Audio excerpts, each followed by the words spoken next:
Hello mga sangkay! Welcome back to my channel. Ito po muli ang inyong sangkay sa Sangkay Loans. Muling nagbabalik. Kumusta? Kumusta kayong lahat?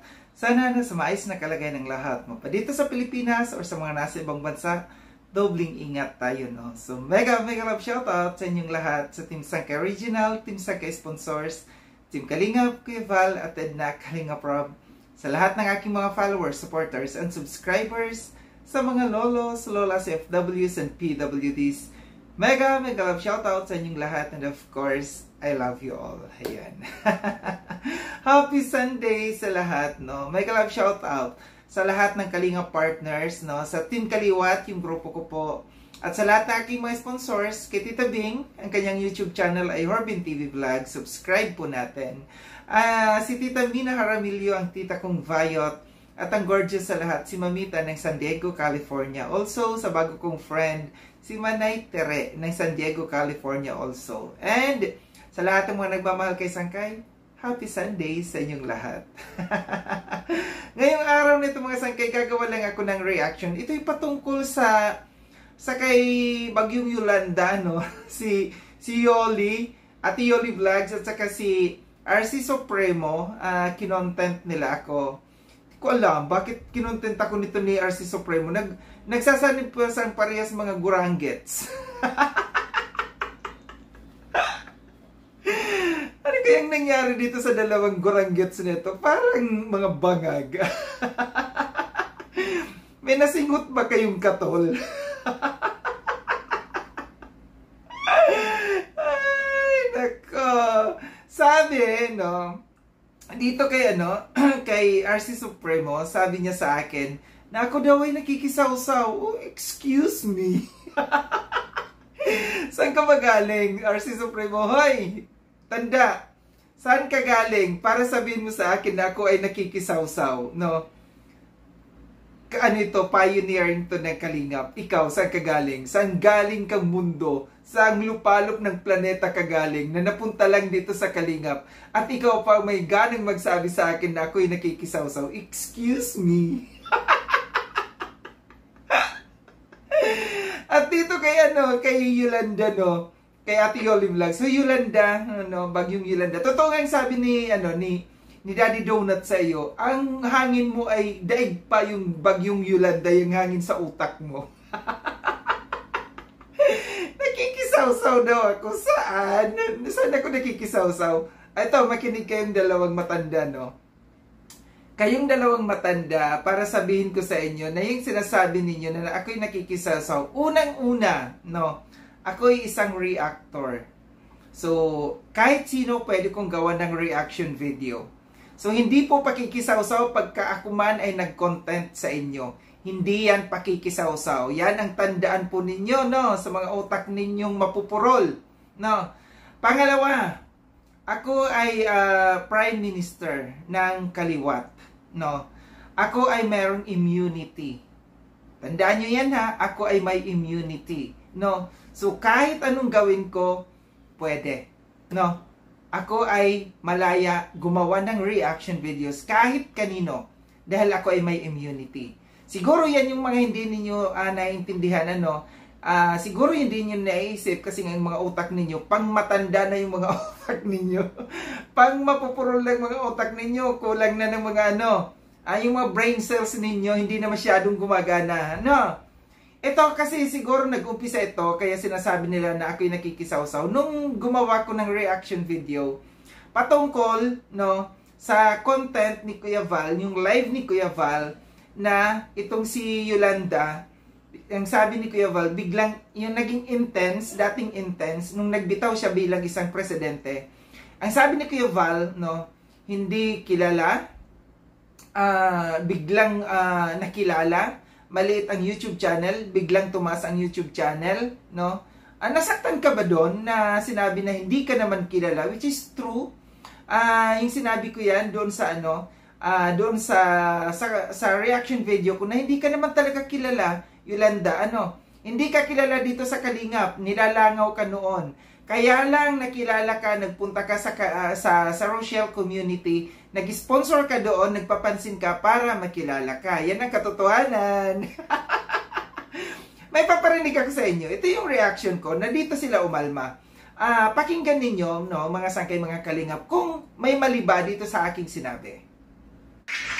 Yan po ang kanilang bagong opisyalis ng kanilang team. Para alam niyo po, mamaya hindi niyo alam.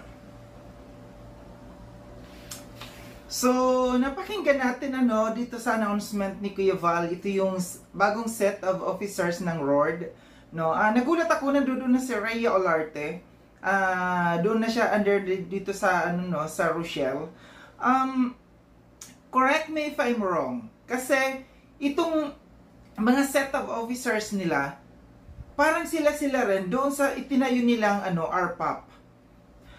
Hindi ko alam kung ito si Kuya Val nagkamali lamang or kung tama talaga ito. Kasi base sa aking, nung nanood ako nung live nila, sila rin, yung mga officers doon sa RPAP na itinayo nila. Sila rin. At saka si Ate Yoli, siya yung secretary doon. So hindi ko alam kung ito nga ba, kung ito bang ay ito ba talaga yung bagong bagong set of officers or nagbago. So yun yung aking yun yung aking reaction video na patungkol doon sa bagong set of officers ng K-RORD, no. Nasabi ko kasi kung kayo may mga utak kayong dalawang matanda kayo, no, yung sinasabi ninyo na ako'y nakikisaw, so wala akong pakialam sa RPAP ninyo. Papapin nyo yan.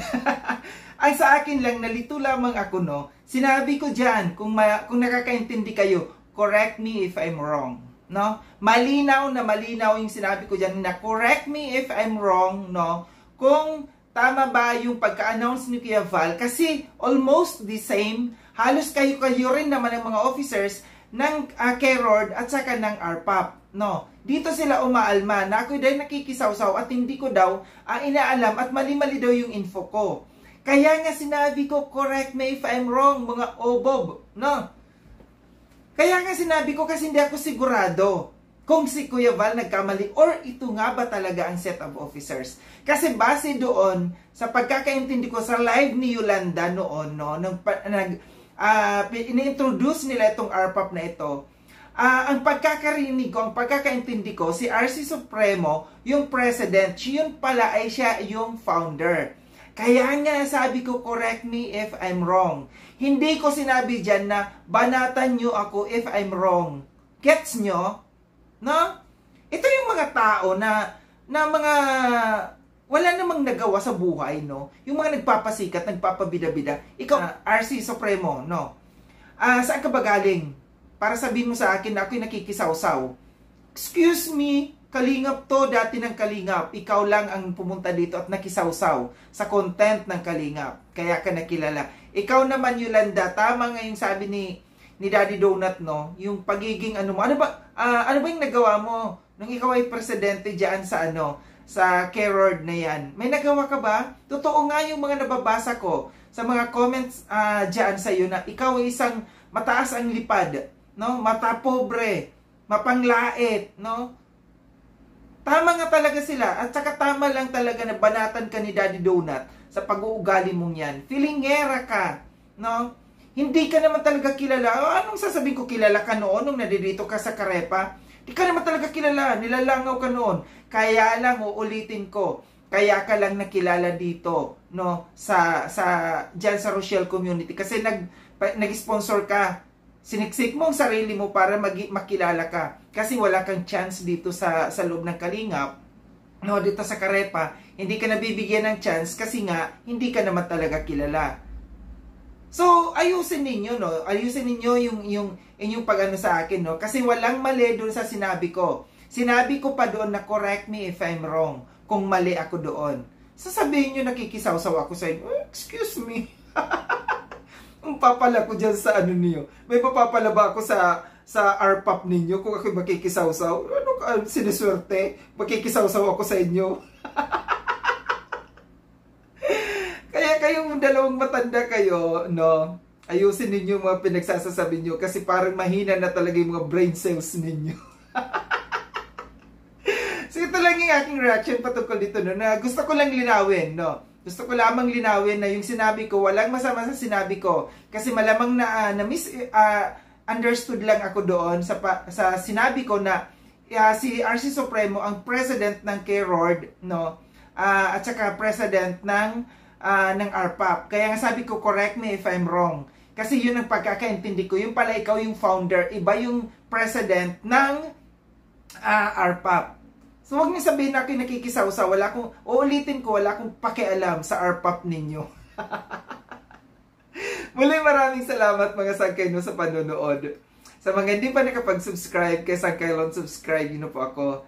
Click yung notification bell para updated kayo sa lahat ng mga videos na aking gagawin. Like and share itong video na ito mga sangkay. Kita-kits tayo ulit sa susunod na video na aking gagawin. Ingat kayo sa anda ko nung mundo magkanaroon. Paalam na mga sangkay, mga kalingap, paalam.